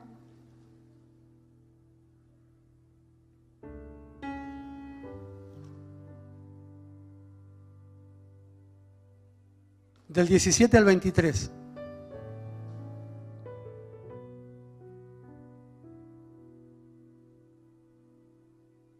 Y creo que esto es un camino, esto que voy a decir, ¿no? Para aquellos que les gusta y algo práctico, esto podría ser práctico. Esta la compartió ayer un profeta cuando hablábamos de esto con la congregación. Y dice, para que el Dios de nuestro Señor Jesucristo, el Padre de gloria, os dé espíritu de sabiduría y de revelación en el conocimiento de Él, alumbrando los ojos de vuestro entendimiento, para que sepáis cuál es la esperanza a que Él os ha llamado y cuáles las riquezas de la gloria de su herencia en los santos. Cuántas cosas interesantes que hay acá, ¿no? Primero miren qué interesante, acá dice que nos dé un espíritu, lo quiero leer bien, de sabiduría y revelación en el conocimiento de Él. Cuando yo quiero acceder al conocimiento de Él por medio de la razón griega, pasa lo que nos dice 1 Corintios 10:4, que dice que las armas que tenemos no son carnales, sino espirituales, para la destrucción de fortalezas y de toda altivez que se levanta contra el conocimiento de Dios. Cuando yo uso el argumento, lo que estoy haciendo en definitiva es no conocer a Dios, porque lo único que veo son mis argumentos. ¿Por qué hago eso? Porque tengo altivez. ¿Qué es altivez? Ocupar el lugar alto. Yo ocuparlo en mi mente. Ese es el principio satánico. Satanás hizo eso. Dice que Satanás se dijo a sí mismo. Eso es, se habló él porque él se puso en el lugar alto. Así empieza. Ahora, cuando yo quiero conocer a Dios, o cuando yo voy a conocer a Dios, se invierten los roles, porque yo ya no soy el que con argumentos quiero conocer a Dios, sino que es Él con un espíritu de revelación, con una, como yo le decía hoy, a eso le llamaba una reinterpretación. Cuando Él deposita en mí una revelación que es inaccesible desde Grecia, solo cuando Él lo hace, yo puedo comprender todo eso que Pablo dice, que no es poco, es tremendo. Una de las cosas que dice es que podamos entender, saber cuál es la esperanza a que Él nos ha llamado y cuáles las riquezas de la gloria de su herencia en los santos. Es poderoso. Yo creo que no hemos visto ni la sombra de ese lugar de riqueza. Si a veces vivimos miseriando, pero no estoy hablando económicamente, vivimos miseriando nuestras almas. Tenemos almas miserables porque todavía habitan en un nivel de desconocimiento de Dios. Porque el día que le conozcamos vamos a ver el nivel de revelación y la herencia que tenemos en Él. Yo decía, ayer le decía, usa palabras grandilocuentes. Son grandes las palabras que usa. Todavía no hemos accedido, dice, el poder de la herencia, las riquezas de la gloria de su herencia, es mucho. La palabra riqueza es poderosa, la palabra gloria es poderosa, la palabra herencia es poderosa. Y la junta todo como si fuera nada y nos dice, todo eso es para vos. Es la que sigue. Ya la supereminente, ahí llegamos. Alumbrando los ojos de vuestro entendimiento, esos que hablabas vos, Eva, al principio, que solo cuando hago silencio y no me escucho a mí mismo, puede Él alumbrarme los ojos del entendimiento y no alumbrarme yo con la linterna de mi razón. Dejemos que Él nos ilumine. No los ojos carnales ni los ojos del razonamiento humano, sino en un entendimiento que nace en el Espíritu. Alumbrando los ojos de vuestro entendimiento para que sepáis cuál es la esperanza a que Él os ha llamado y cuál es la riqueza, se lo leí recién, y cuál la supereminente. Supereminente, yo ayer decía, la palabra eminente es mucho. Super, también. Supereminente, tremenda. Grandeza, la palabra grandeza es grande. De su poder, para con nosotros. O sea, no es para otro, es para con nosotros. Ahora dígame usted, ¿en qué cosas usted, conforme a su madurez, va a comprobar el supereminente poder de su grandeza? Escuche, vuelvo a la palabra conciencia. Si yo en mi conciencia no puedo reconocer más que un Dios que me puede dar para comer y mis necesidades, para que me sane si estoy enfermo, ¿eso no lo hace Dios? Sí. Pero recién nos vimos un Cristo grandote que está esperando otras cosas. Claro, yo estoy preparado, entrenado, para que todo el supereminente poder de su grandeza se exprese en alguna de las áreas que yo estoy aprendido, que he aprendido a ver la manifestación. No me da para verla en otro lugar. Solo aprendí que en un culto Él me va a sanar, que en un culto lo voy a adorar y que en un culto entonces estoy formateado para que todo lo máximo, la máxima supereminente grandeza es ¡qué buena reunión! Y eso no es grandeza, sí, y no es supereminente, sí, pero no veo más, porque estoy preparado para ver eso. Porque ahí me dijeron que se ve. Pero mi pregunta es, ¿esa supereminente grandeza de su poder no trascenderá los límites de lo que nosotros hemos tenido la conciencia acostumbrada a eso y nada más? Yo creo que sí. Usted también, ¿no? ¿No sospecha que Dios es mucho más grande que eso? Que hay cosas que todavía no hemos descubierto, que son inescrutables, que no hay palabras para describirlas, esas visiones, ¿no? Todo parece que lo tuviéramos como en cuentagota y con mucho esfuerzo.